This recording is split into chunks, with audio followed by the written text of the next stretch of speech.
Obviously, tonight was a tale of two halves. The first half, I thought that we played well from an offensive standpoint.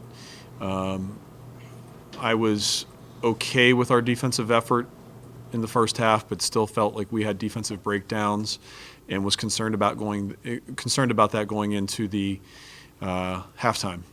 Also, going into halftime, I knew the fouls had been 9-3, and the officials were going to try to even that up, and that's just the way the game is. And so I knew that GW was going to go on a run at some point in the second half, and we really talked about that and withstanding their run. And they came out in the second half, and they punched us in the face, and we did not respond. And this is a very disappointing loss because of everything that we had really built up over that 7-game winning streak, a lot of confidence and what I thought was toughness. But tonight we were out-toughed by two freshmen. What happened to you guys defensively in the second half? What went wrong? When Jones catches the ball on the block, we wanted to sag a little bit so that she didn't have a lot of room to operate. When she would pass it to Washington, number 3, at the high post, we had very poor closeouts, non-existent closeouts. And the kid, to her credit, made jump shot after jump shot. We had a hard time defending pick and roll, and we played it a variety of ways. I think you saw in the beginning of the second half, I don't think anybody could defend on either team. Everyone was shooting the ball and was very, very hot. But then they went on their little run, and we did not respond back in any sort of way. And we became very passive. We did not attack the basket. We had shots in the lane that we passed on from post players and guards where we kicked out, and really relied on the 3-ball probably a little too much at that point instead of getting to the free throw line. Do you think the team got a little comfortable there with the big lead they had at one point? I don't know if we really had a big lead. To me, a big lead is 20-plus points. I thought that, when we were up 9, it felt like it was 15 or 16, and it may have to them. I don't know. You'd have to ask them. But I thought we were playing free and loose, and I want our kids to play free and loose. But when we're playing free and loose like we were attacking the basket. And when we attack the basket, that opens up so much.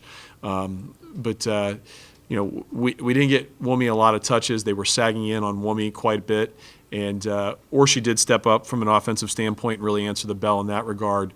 But we still have to find Woomy some more touches in there. I wanted to ask you about that. Did it look like they were specifically trying to take her out of the game? Absolutely.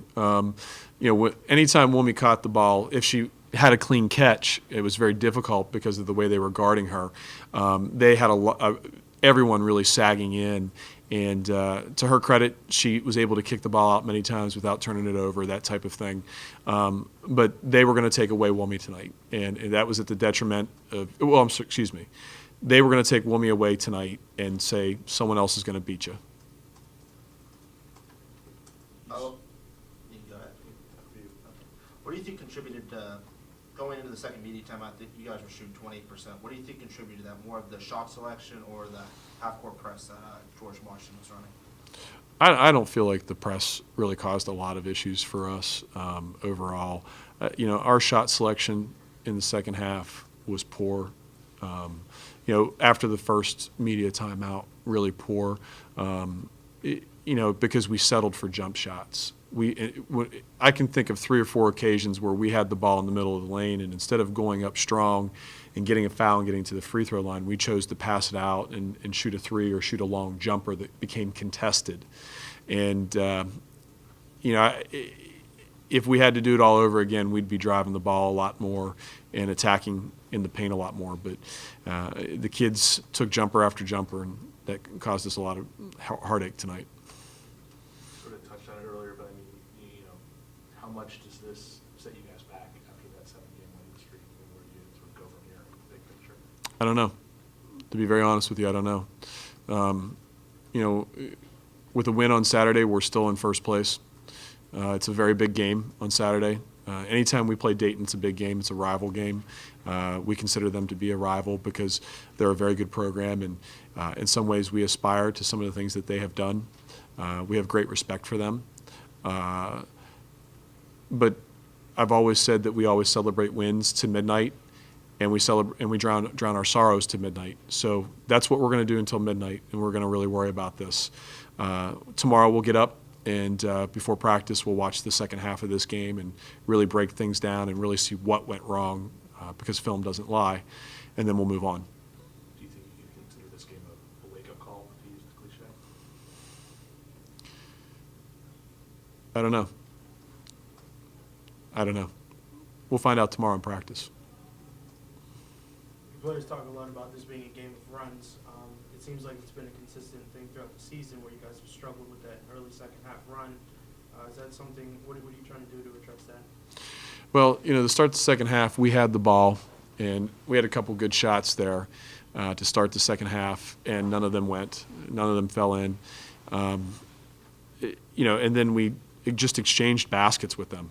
I mean, until the first media timeout, we couldn't guard anybody, and GW couldn't guard us. So really, they made a little run because we missed our first shot or two, but then it was just pretty much even until that first media timeout. And then we went cold, and again, they kept attacking us and getting to the free throw line, and we settled for threes and jump shots. How do we address that? That's just an everyday thing in practice where we have to understand that no one's going to lay down because we're Duquesne University. If we're going to be a great program, we have to bring it every day, every moment of every game, and we can't have lulls. I've talked about that in here before, where we can't have lulls that are 10 minutes long. Tonight we had a lull of about 8 to 10 minutes, and you can't do that against a good George Washington team. It seemed like their size was really bothering you, and you went to Josie Ann off the bench to try to counter that. What were you seeing inside that was causing problems? Well, their length is going to cause you some issues. They are long, and Jonquel Jones, I think, is listed at 6'4". She looks like she's 6'5" or 6'6" out there with arms of a 6'8" kid. I don't know necessarily that they caused us a lot of problems after we caught the ball. It was before we caught the ball. We had a hard time getting the ball to Wummy. We did not post up long. We did not hold our post-ups and seal for the ball as long as we needed to, as long as we talked about in practice. We certainly needed to do that a lot more. We continue to roll off contact. We got to the free throw lines a couple times when we went up strong and drove the ball up through the defender's face. But when you roll off contact and you try to shoot a hook shot, you're not getting to the free throw line. And we can't settle for hook shots and rolling off contact when they're extending, they're scoring the ball and extending their lead. We've got to get to the free throw line and stop that bleeding. It seems like you had trouble finding an answer off the bench. You only went to Belma for a little bit there and Josie for a little bit. Where do you think you can look for that spark off the bench? Belma, I thought, played pretty good minutes for us. Belma could have given us some more, and I should have gone to Belma more in the second half. I thought she shot the ball well. She played with energy, played pretty good defense other than two possessions that I can remember off the top of my head. I always tell our subs, when you come in, you have to give a spark right away. And you can't come in and make a bad defensive decision and then shoot an air ball and do things like that. And we didn't have anything. Amadea didn't give us anything tonight. Josie didn't give us a lot tonight. And those are our top 8 kids along with Belma.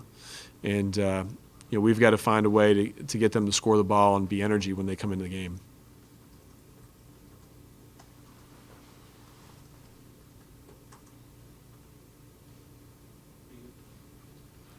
Thank you, guys. I appreciate it.